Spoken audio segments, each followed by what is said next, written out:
Welcome to Active Love Adoptions podcast. I'm your host, Mackenzie Love, and we have Heidi here hosting as well. Hello. And today we have Paula Weeks, and she's an adoptive mom, and you're an author. And you're an advocate for open adoption. I absolutely am. Yes. Awesome. We're excited to hear from you today. Thank you. I'm excited to be here. Good. Thank you. I'm This is glad an you honor. Well, I'm glad you guys made it here safely Thank you. with all that craziness. Me too. Yes. All right, so let's start from the beginning. What made you want to adopt? It's funny because when I get asked that question, I always wanted to adopt when I was younger. In college, I went to nursing school and kind of wanted to travel the world and just adopt all of the babies. Oh, yeah. And when my husband and I got married, I told him, I was like, hey, let's adopt. And he kind of told me to slow down and work on having a family. And then we would, maybe consider that. So when 6 years after we got married, when we found out we couldn't have children, we went through the infertility journey. Adoption just kind of seemed like the right thing to do. We looked at other options and nothing felt right. And because it was kind of, if you want to call it, on my heart, it just seemed like, okay, that's what we should do to have a family. I wanted to be a mother more than anything.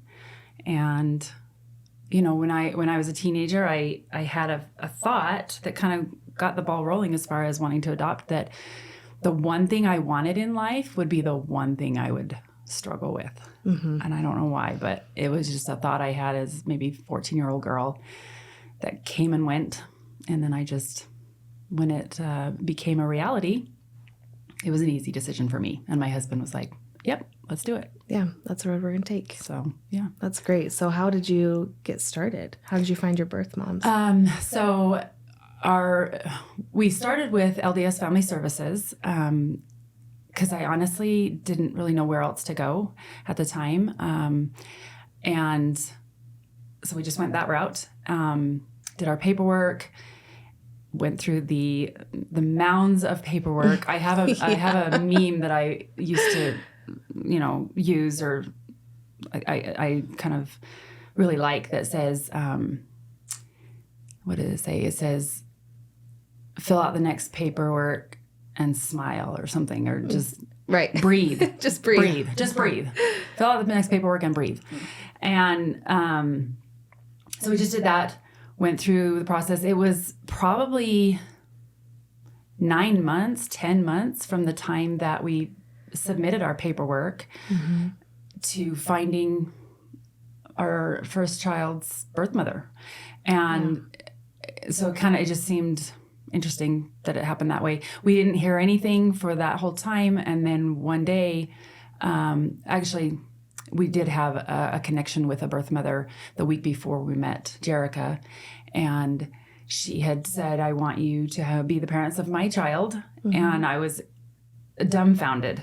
We sat down and had ice cream with her, and we walked away from that meeting, and I was like, are you excited? And my husband goes, I don't know. It just was a really weird, empty feeling. Yeah. And so I kind of just prayed and said, man, I can't turn this birth mother away.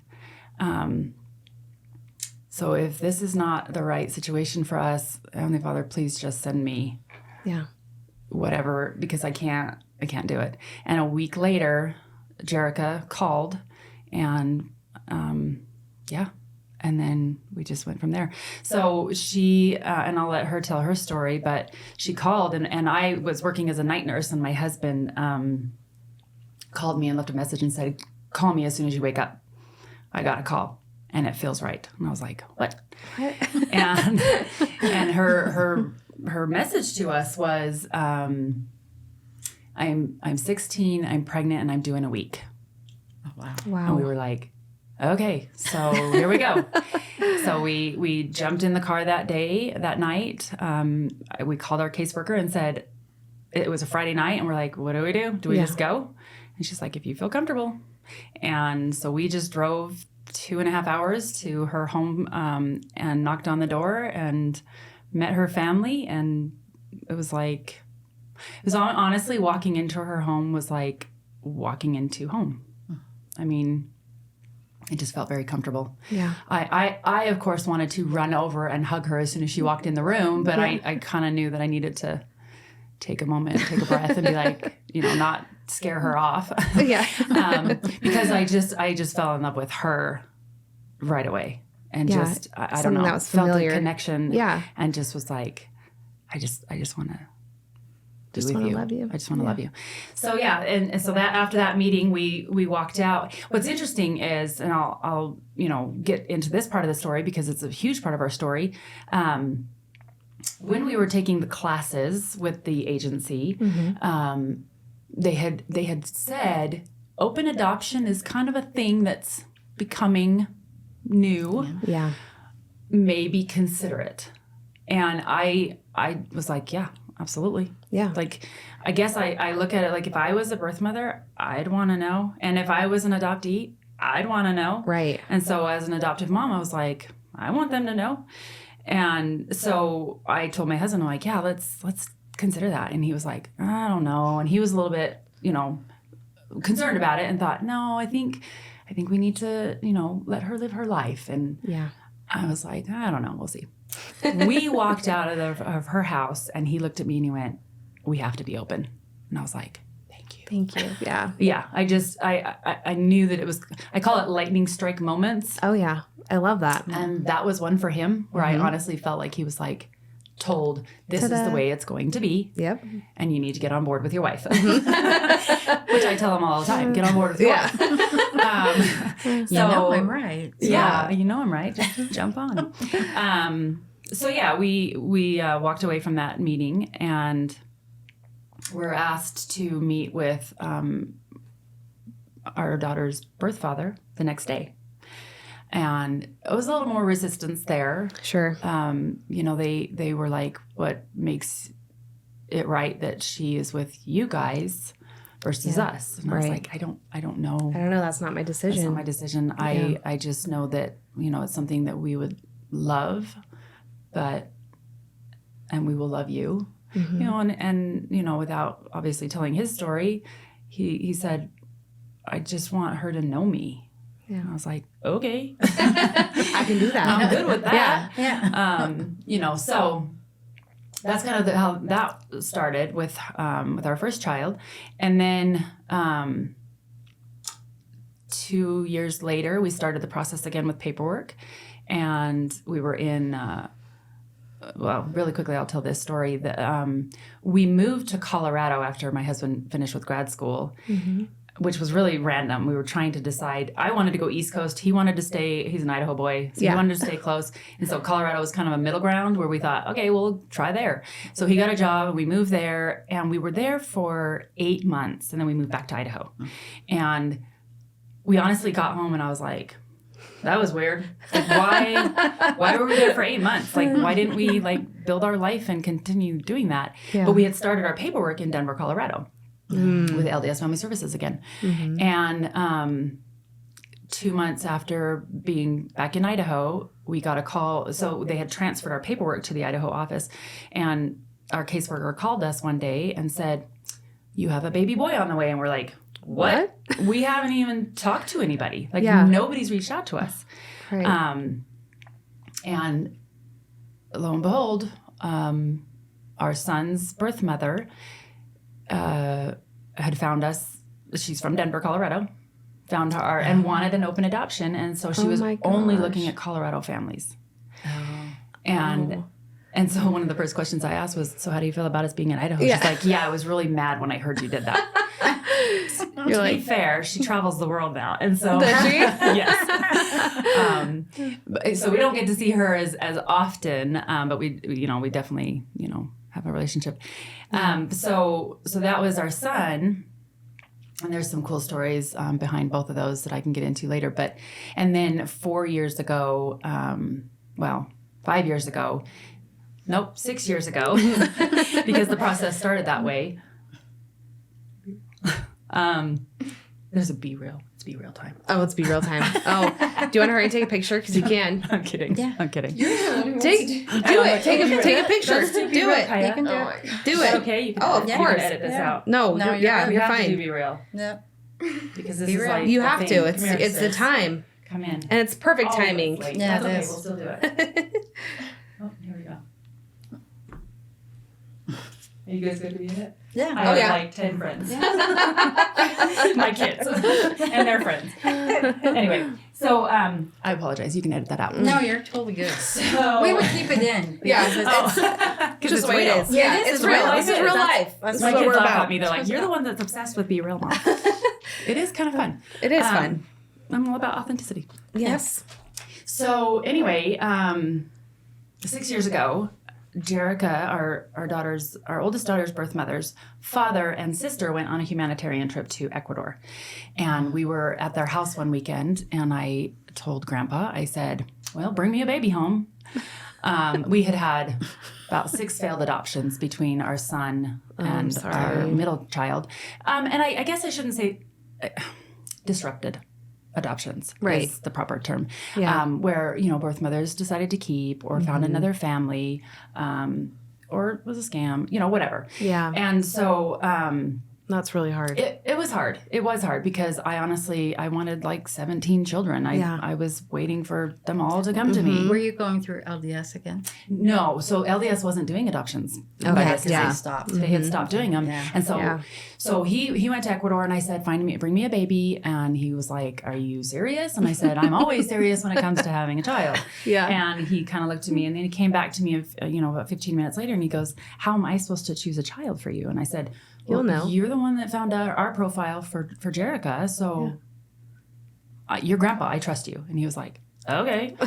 So they went to Ecuador, and 4 days later he called me and he goes, there's a little girl. She needs to be in our family. And I was like, what? Oh my gosh. So he found out the next day that we were not allowed to choose a child in international adoptions. Really? So we decided, well, that was a good idea. Thanks Yeah. for thinking of us, and Yeah. we'll move on. And then a couple days later on a Sunday, he called back and he said, okay, I'm at a seminary graduation, a graduation for church classes. And he said, the director of the board of adoptions for Ecuador is here.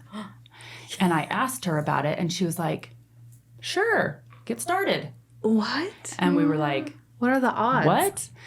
So we had to kind of be careful with it because we weren't allowed to communicate really with them and everything. Right. And she did say, she goes, get your paperwork started, and the stars have to align that your paperwork and her paperwork land on the desk of the board of adoptions at the same time Yeah. to be able to make it a match. Right. So we were going into it thinking, okay, we're going to do this, but we don't know if we're going to get her. Right. But let's do it. So we moved forward and we did it. 2 years later, a year and a half later,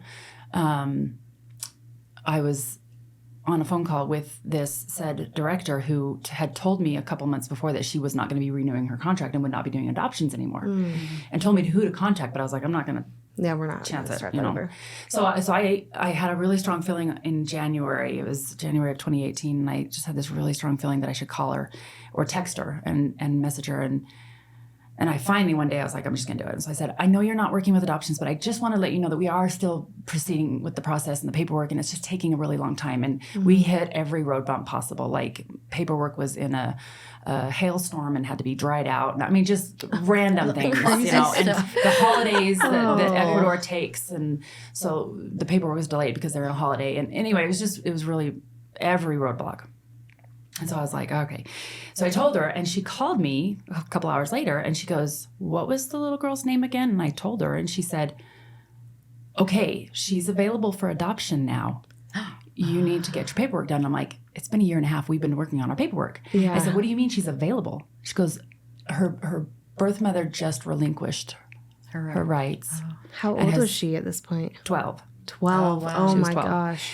And had been living in an orphanage for 10 years. Oh my gosh. And I don't know the whole story behind it. I'm still hoping to get that part of the story as far as what that looked like and why then Right. did Why it Mom took her decide 10 to years. Yeah. Yeah. And I honestly think it was because some of her older sisters were like, Mom, you need to let her go, Anyway, and I don't know. I don't know what that looks like. Yeah. So then that April, we went and we picked her up, and that was 4 years ago, and she's babysitting Jerica's kids right now at the park so that we can do this.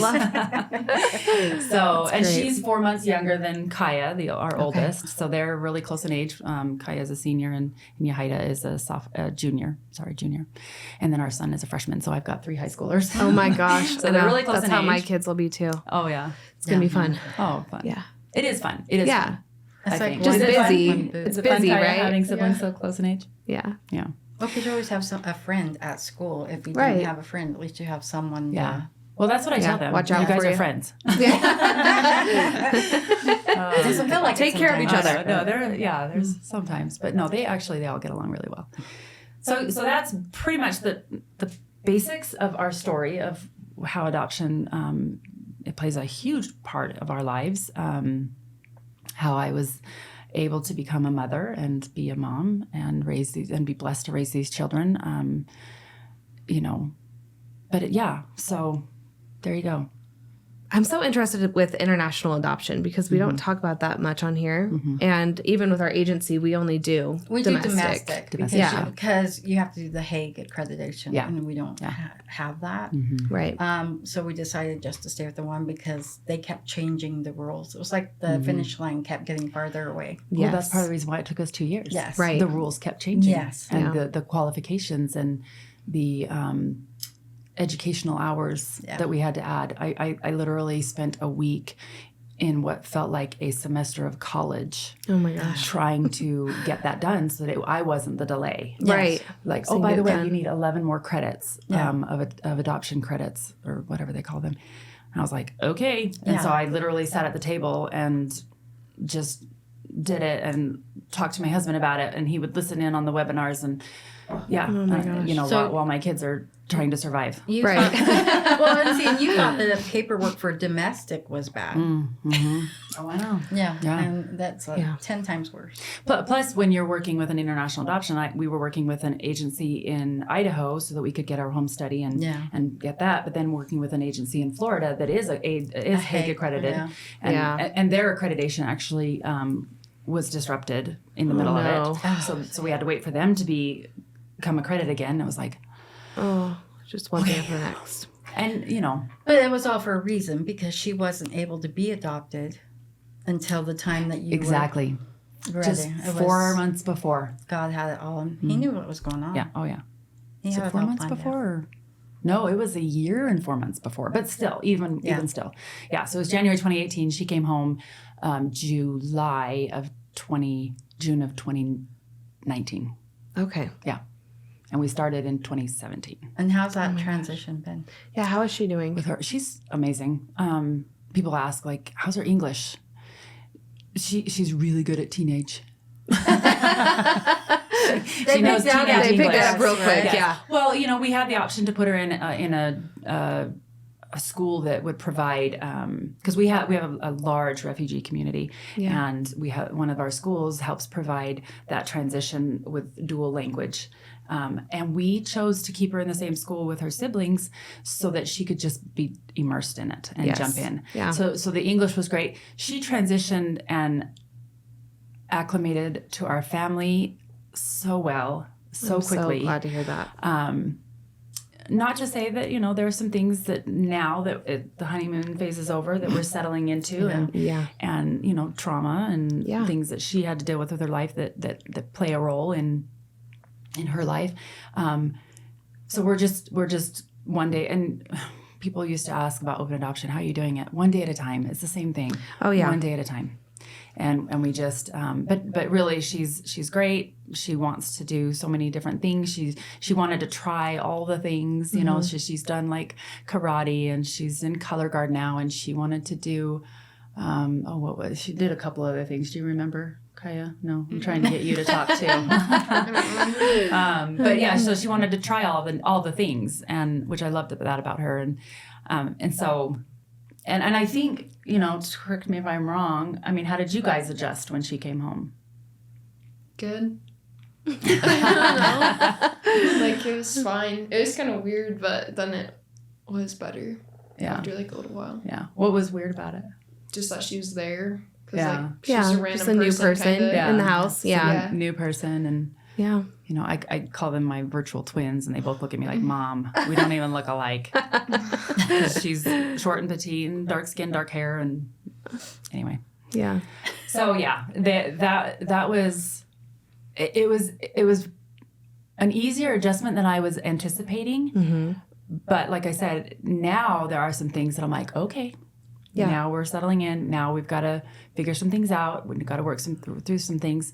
But all of my kids are just, you know, amazing. I'm not just saying that because you're here, but they are amazing. She really is. No, in how they've adjusted in life, you know, with knowing where they came from and their stories and that kind of stuff. So I think she's doing really well. Good. I'm happy to hear that. Yeah. And I think every kid, especially in their teenage years, you know, you have to find yourself. Mm-hmm. And then, you know, when you've been adopted internationally at an older age, it is harder. Just is the way it is. But I'm glad she's doing well. Yeah. That makes me really happy. So when you initially went for that, were you looking to adopt an older child? No. Okay. In fact, when Grandpa said, I found a little girl and she needs to be in our family, I said, okay, how old? She's 10. I was like, my first thought was, oh, I want a baby. I want a baby. Yeah. But just because, I don't know. And that sounds so bad. I want a baby. But it was just one of those things. It doesn't sound bad. That I was You're like, fine. This is a safe place. Yeah. You can say whatever you want. Yeah. I just was like, that's not what I had thought of. And yet, when I thought about adopting before I got married, I wanted to go adopt all of the children no matter what age. Right. But because of my infertility journey, I was focusing more on, you know, hoping to be able to have that experience as a new mom with a new child and a baby and that. Right. But having had that with a boy and a girl, you know, and then I saw her picture and I went, oh yeah. Yeah. Yeah. We want to, I love her. Yeah. And so it wasn't long before the age wasn't a factor for me. Right. You know, it was just more of a, okay, Yeah. let's do it. Yeah. So. Yeah. Did you get to go meet her before at all? So the first time you guys met was when she came over. Yeah. So we sent a video in December of 2018, and I think she was told in December that she was probably going to be adopted. And then I don't think she saw the video until like a month before. Okay. And then they sent us a video about the same time. So we knew all along that she was a part of the story. She didn't know anything.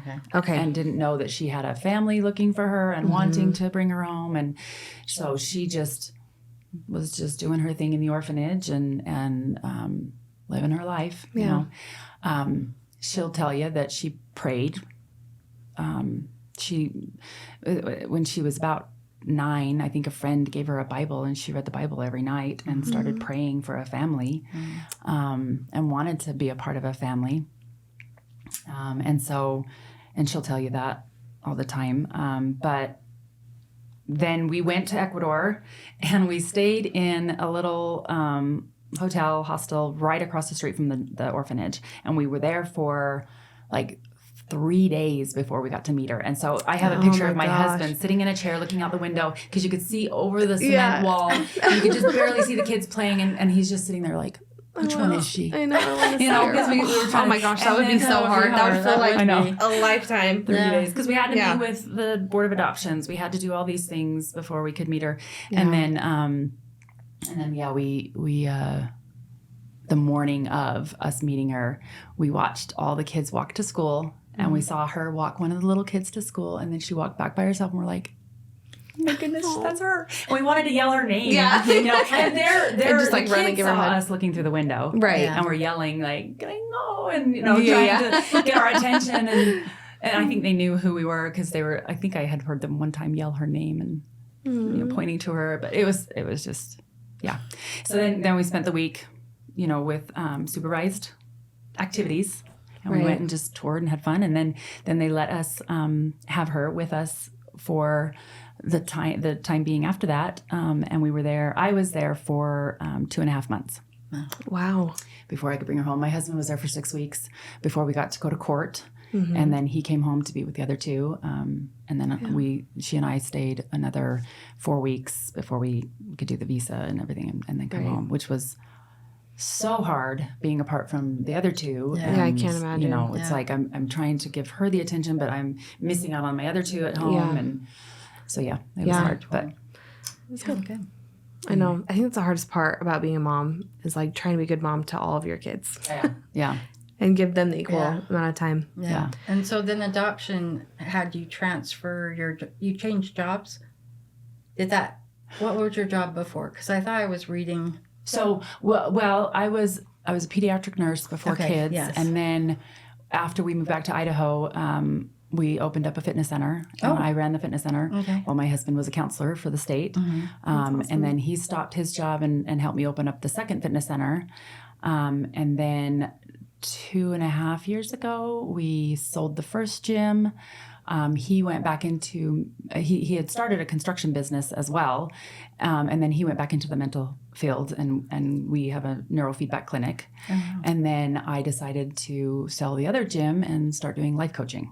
So I've changed careers, but it was just one of those things where I kind of always wanted to be a life coach, but I don't know. I was doing so many other things and being a mom and and then it just felt like it was good timing. Yeah. So tell me about life coach, like being a life coach. Yeah. Yeah. What made you interested in it? What does that all entail? I personally think it's amazing. Yeah. If I that is something that I would love to do eventually. Yeah. You know what I mean? Yeah.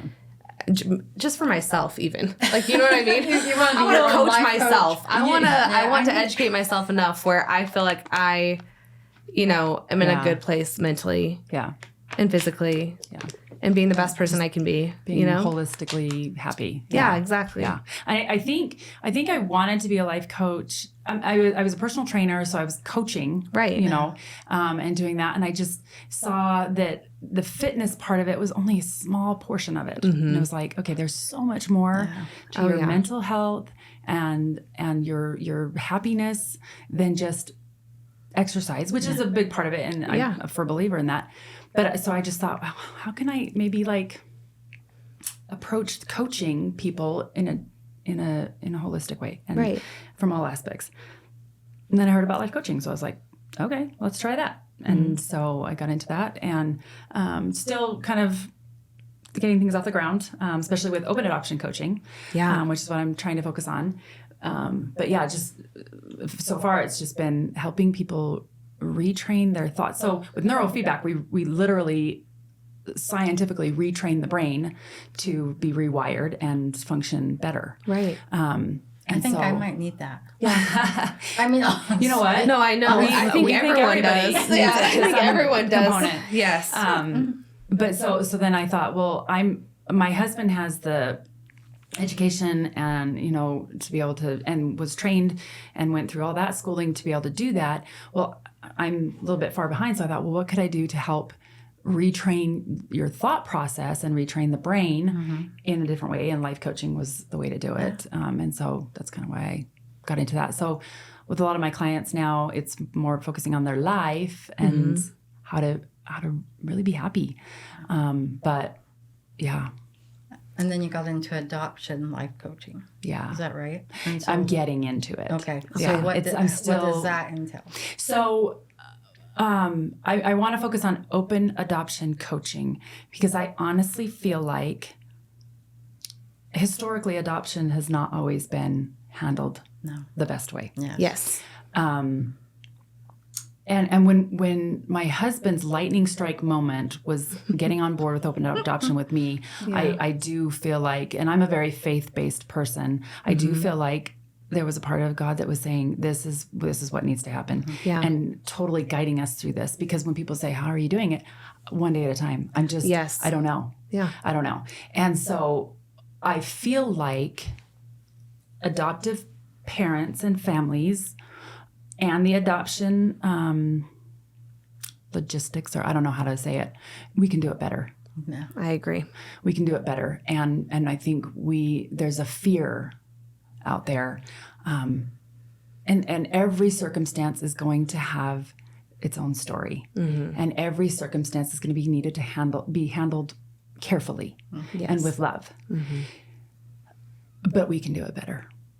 I really do think that. And so that's kind of why I've geared towards, okay, how can I help adoptive families and, birth moms or adoptees or whoever do it better. I have a book called Human Connection from an Open Adoption Journey, because for a long time while I was thinking about life coaching, it was all about human connection. Yeah. Because I love connecting with people. Oh, yeah. And I feel that's why we love doing this podcast too. Because we get to meet all different kinds of people. Yeah. We get to get others' perspectives. And there's a connection that you can make with people. Yeah. That, how sometimes you sit down with people and you're like, okay, there's just something about you that I just that needs to be a part of my world. And so I thought, okay, well, where did I learn that from? Where did that come from? And I honestly think it's because open adoption was so big for us, and creating those connections with our children's first families has just been so great for us, not without its challenges. Sure. And certainly some stuff that's coming up even now that it's like, okay, all right, let's do this, Yeah.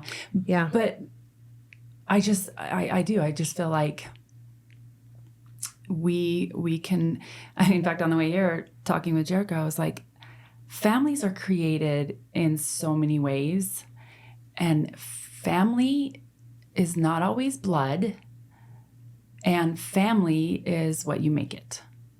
And she's family. And so, and as is Tess, and as is, Haida's first family that, we don't necessarily know very well yet. But that's their family. And that's the way I feel like it should be. And making those connections on an honest, authentic level is one way that we can, do open adoption better, or adoption better in general. I completely agree. I don't know if you know, I'm a birth mom. I do know. Okay. Yes. Some people come on here and don't know. Yeah. So. I vetted you. No. Good. I'm sorry. I don't know what you found. All good things. Oh, good. But I think, a question I have, my birth son's only 11 years old. So we have, I think it's going to start getting a little bit harder in some ways and then easier in a lot of ways too. I'm really close with his adoptive parents, and I feel like we have a very open relationship. We communicate really well with each other. But if you have any advice on how to move forward with our relationship. Yeah. One part of life coaching is making sure that you're setting your own boundaries. And that's a huge part of making good connections with people in general, just in life. Our oldest is 17. And we've been open from the hospital. And new things are coming up. Yeah. And I'll let Jerica talk about that if she feels comfortable. But emotions, for example, let me think if I can. So last month, all right, I'm going to back this up. No, you're fine. Yeah. Kaya, I know it's a complicated question. It is, and I'm trying to figure out how to say it in the best. And there's not like a right or wrong way, and there's not just one answer either. Yeah. Well, that's why every situation has a story, and every situation needs to be handled with care. Yeah. So Kaya, our oldest daughter, loves horses. She's a phenomenal rider. Last month was her last 4-H shows at the fair and that kind of stuff. That's amazing. And she's really good at it. I know nothing about horses. Okay. When she was a little girl, and my husband and I are athletes, we play basketball and volleyball and football and all those things. And so naturally, when you become a parent, you dream about what you want your children to do. Yeah. Okay. And I'm this is it'll come back around. I think. You're fine. But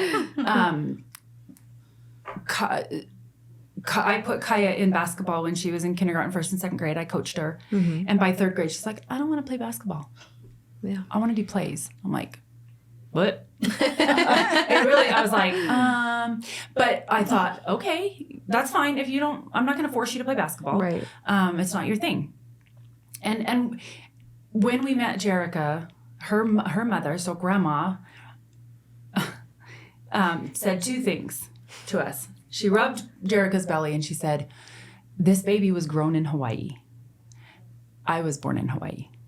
Oh. And when she said that, my jaw dropped because I had been praying, please let our story be something that's unique to me. I mean, that's selfish prayer, but it was like, I just want it to be unique to us. Yeah. And so when she said that, I was like, yeah, okay, there's a connection there. And she said, Jerica was a horse in another life.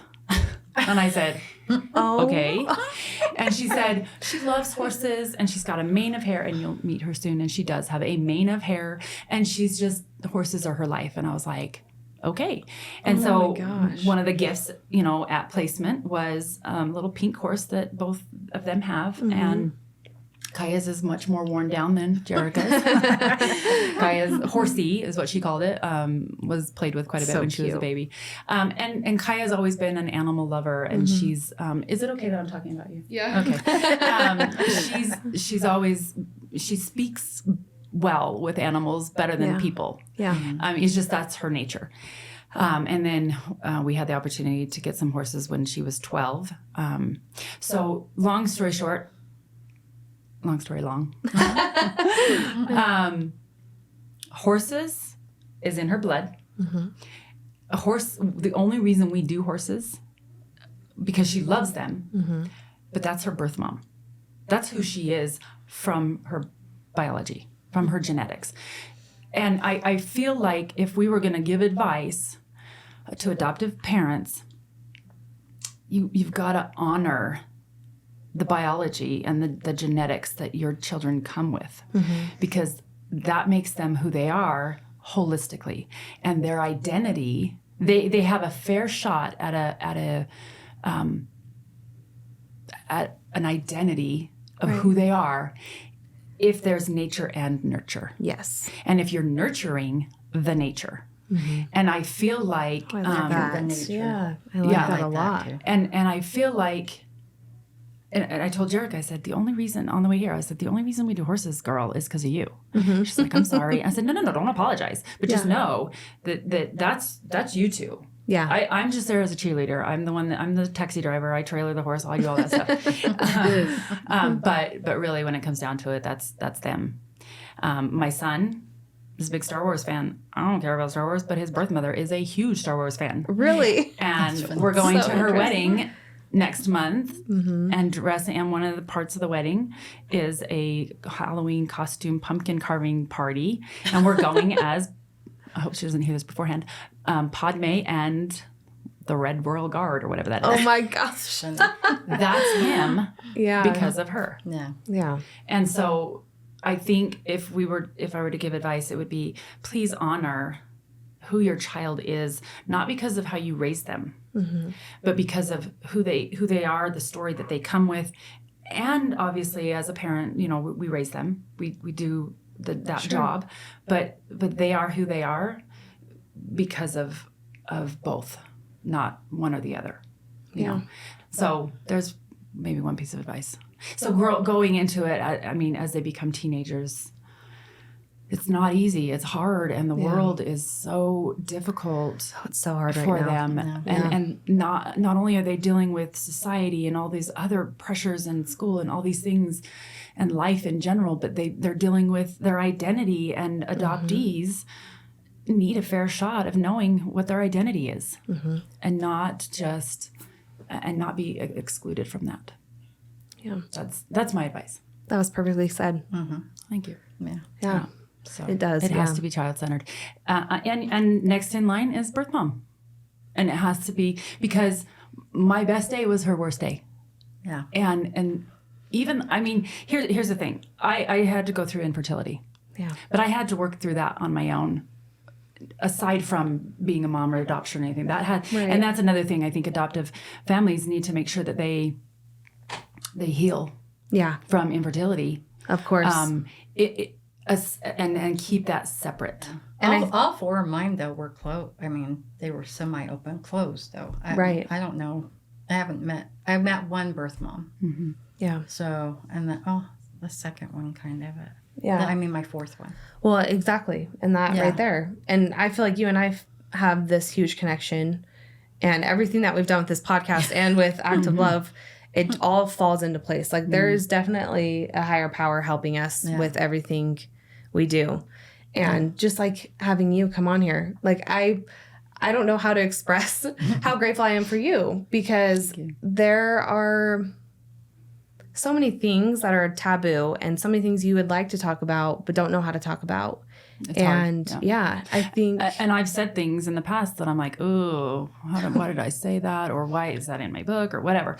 Yeah, because it is hard and it's changing, and ever changing. Yes, there's always. You just have to be able to adapt and adjust and be open minded, and be resilient. Yeah. To like I've got teenagers now that are dealing with things, and we're trying to adjust and figure out, okay, what's that about, and being mindful of, where that's coming from. Right. And so, I just think that child-centered, then birth mom, because the adoptive family should, or to the best of their ability, have healed from, if infertility is their journey, so that they can then really focus on, what child needs and what birth mom needs. Yeah. And I'm sure we'll talk about it, or maybe not, but with new fresh emotions coming up, it's been eye-opening, and I feel like if I had a closed mind to it or wanted it to be my way, the relationships would not be what they are. Right. It's not my way. And it hasn't been my way from day one. Okay, I shouldn't say that, because I think there is a stigma of adoptive parents have had the loudest voice so far, which is true. I think that we've carried the story because of the blessing that it is for us to be able to be parents and that kind of stuff. Yeah, I can see what Does that you're make saying. sense? Yeah, no, I can see what you're saying. I hope that comes across the right way. And I don't think it needs to be that way unless what we're doing is focusing on the needs of the child and birth moms, whether that be that they parent. Yeah. Or whether that be that, whatever's best for the child, really. Mm-hmm. I mean, every child deserves a fair shot in life. I agree. Whatever that looks like. Yeah.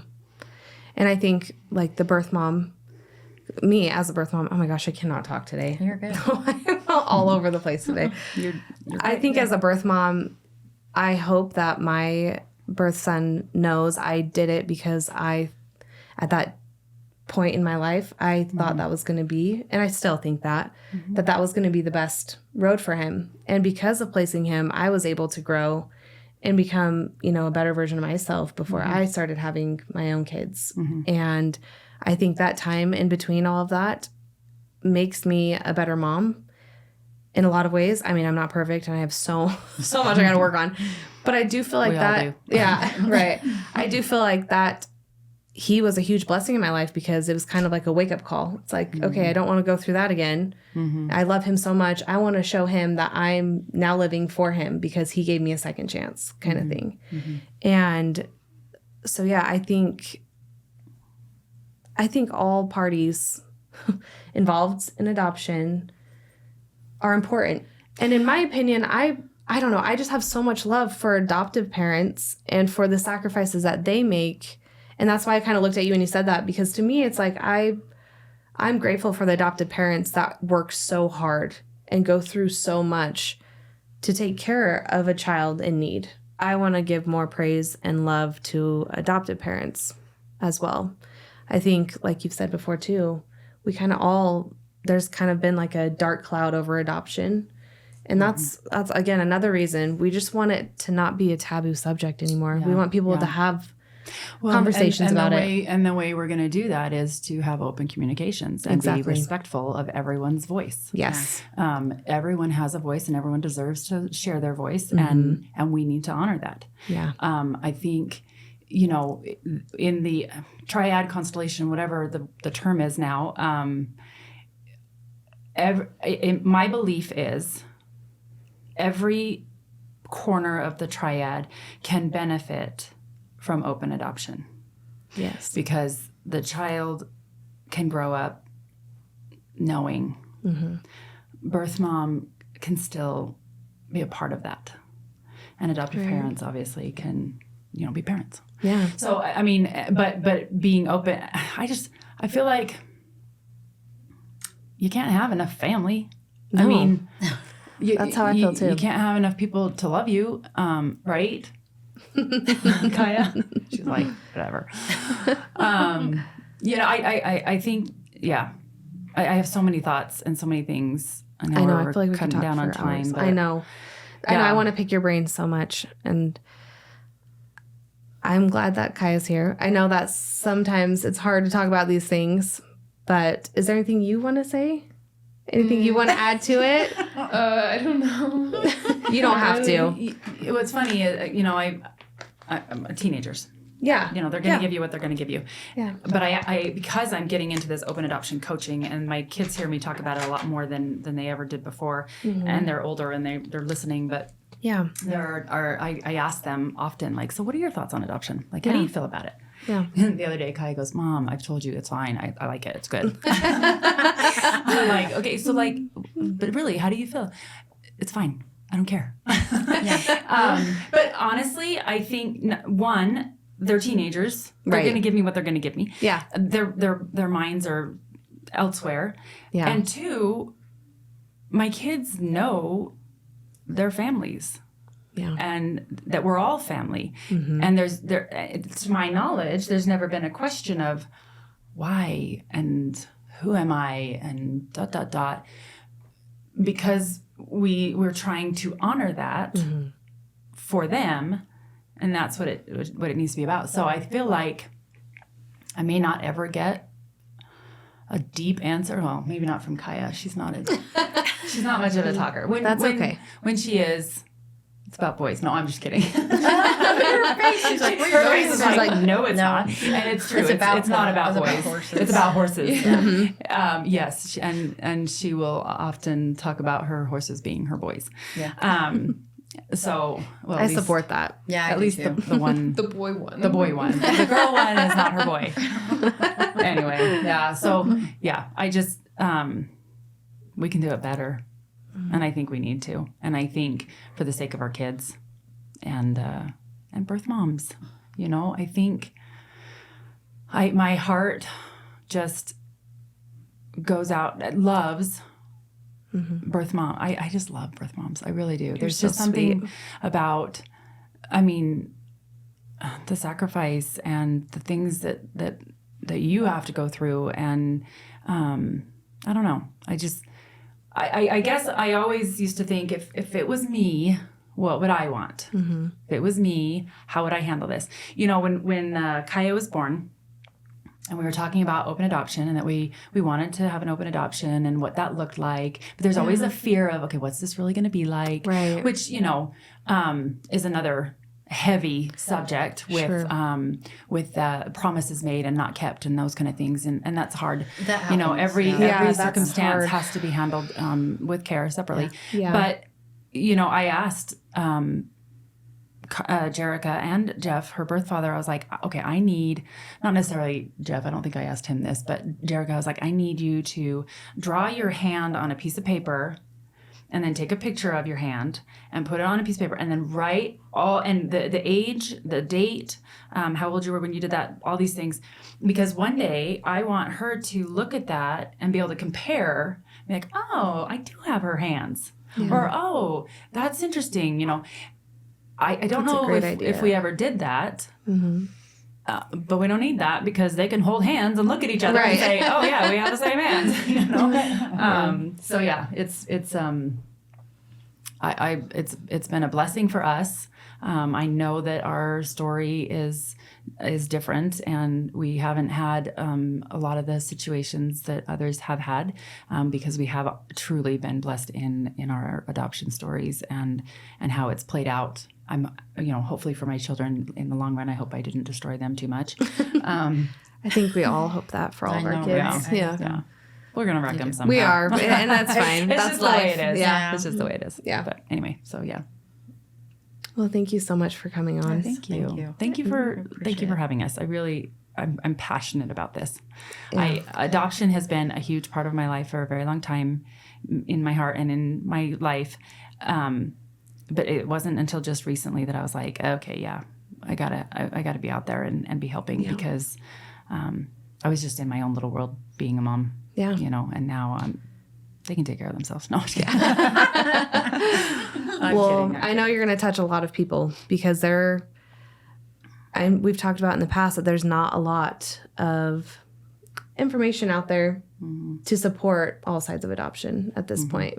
Yeah. And we had Izzy. She was on our podcast a few weeks ago, and she really opened our minds to the stuff that is out there right now and the things that we can look into for support.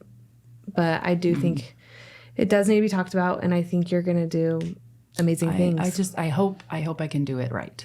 Yeah. I hope I can do it right. That's the hard part. I'm not going to be the best at it, but I'm going to do what I feel is best and what's right. So hopefully. Well, and I think that you could help a lot of people, because a lot of adoptive parents are scared of open adoption. When they hear the word open, they get scared and back away. Yeah. And so as an agency, we try to, though, push our families and the birth parents to at least do semi-open if they're not willing to do completely open, so that there is a way to move into a more open if they need it. Yeah. So two things really quickly. I'll try and wrap this up. Two things on that. One, it's not a competition between mom and birth mom. Right. It's not I'm replacing you, you're replacing me. Yeah. Okay. When it comes to the child, we both play a big role in that child's life. So there shouldn't be okay, I shouldn't say shouldn't. The fear I feel like is out there is, what if this, or what if this? Now, those circumstances happen where the child, has emotions and feelings that go with it. But I think if we can be open to the idea that, oh no, I play a role. Yeah. You play a role. And we can do that together. Yeah. With respect. With love and with respect. The other thing is... Well, I think you have to find both parties that are willing to do that too. Yeah. Which can be hard sometimes. Yeah. And the other part of open adoption, I did air quotes, because it may not work out for everybody. Yeah. But that's okay. But the openness comes with the child. Right. That the child has a fair shot of knowing their story with respect for age and development and all that development. I said that really weird. That they have the opportunity to know who they are. Whether you have an open relationship with first families, or that, familial connection, whatever that looks like for you or not, the child needs to not be kept in the dark. Yeah. I agree. Not to have secrets. Not to have secrets. Yeah. When it was funny, because in our classes they said, open adoption is a thing. Probably if your child remembers the day they were told they were adopted, maybe you waited too long. And I remember hearing that and thinking, oh yeah, no, I don't want them to ever be like, I'm adopted. Right. I mean, you've seen the Friends episode where they Right. Yeah, when you did air quotes, I was like, sorry. Sorry. I just didn't want that to be a thing where it's this big sit down. Yeah. You're adopted. Yeah. No, it was from day one. Yeah. This is your birth mom, and she carried you in her belly, and we were sitting in the hospital, and Jerica's niece came up to me. I was holding Kaya, and we were doing a family photo session that Grandma had arranged in the hospital or in the birthing center, which was so cool. I was like, oh, I will cherish those forever. Yeah. But which is also something I want to do as a photographer. I'm a photographer, and to do those I saw kind of that. things. I was looking at that. Yeah, you're great. But like, I was holding Kaya, and her niece comes up to me and she goes, "Is Jerica giving you her baby?" And I said, "I think she is." And she goes, "That's really nice of her." Oh. And I said, I started to bawl. Yeah. I was like, it is. Yeah. Yeah. So anyway, I just think that if we I'll end on this. In my life coaching, and what I'm trying to adapt with the open adoption coaching is 3 pillars in life. Love God or a greater power. Then love yourself, because you know how God sees you, or a greater power, and you love yourself. Then love others. If you can do those 3 things in that order, you're able to invite those connections in your life.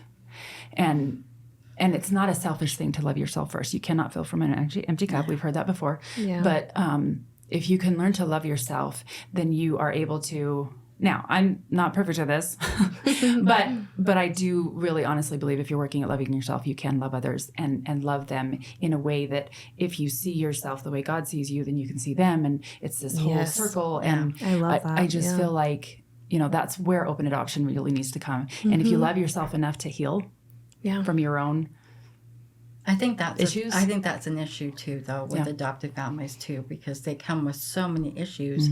A lot of them haven't dealt with yet, Yeah. and so then some of them go into adoption with a lot of fear, and so I think that's where it comes into having the problem with the open adoption and what they're willing to give or not give. And it's the same for birth moms too. Like they, getting into that circumstance, however it happened. I mean, we all know how it happened, but well, there do need to be more resources available. Now, I believe agencies are doing a fantastic job of providing the counseling and those kind of things. Whether it's accepted is another thing, right? And I get that that's a hard thing to do, but.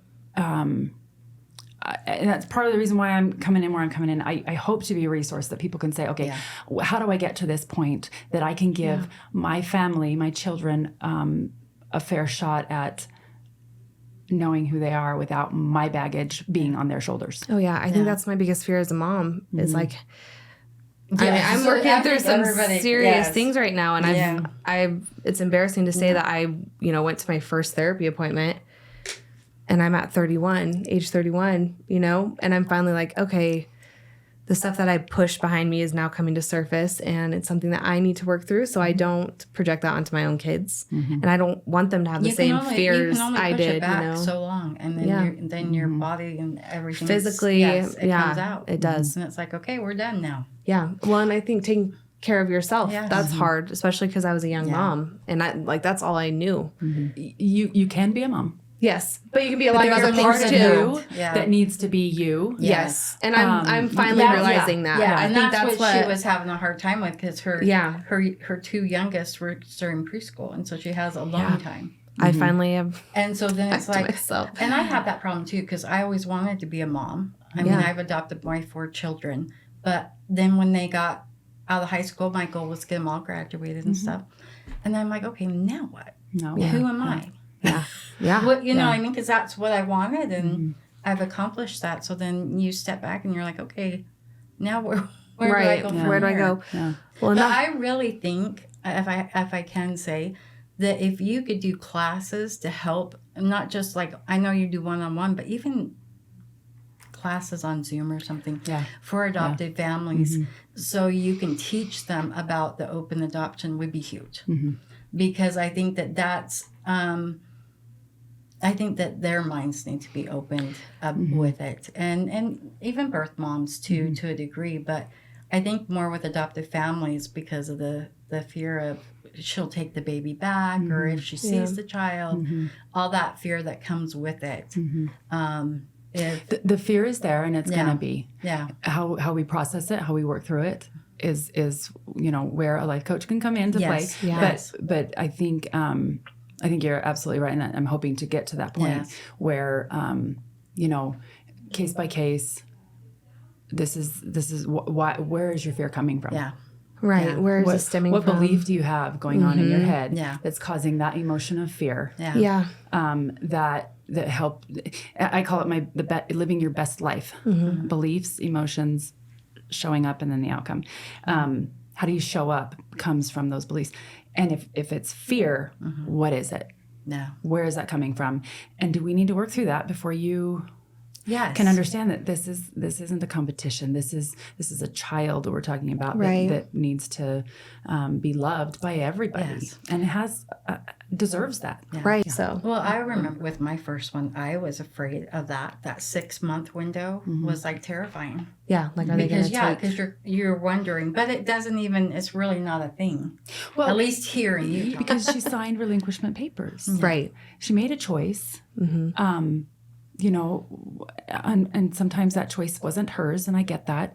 But I guess I just never had that fear because I had a strong conviction with that this was what was going to happen because of things that happened within the process, within the Hawaii thing. Yeah. I Yeah. immediately You had was a like, connection. okay, Yes. Yeah. that baby is supposed to be a part of all of our life, families. yeah. Yes. Yeah.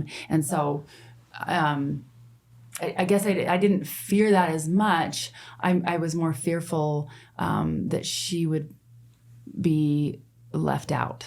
Yeah.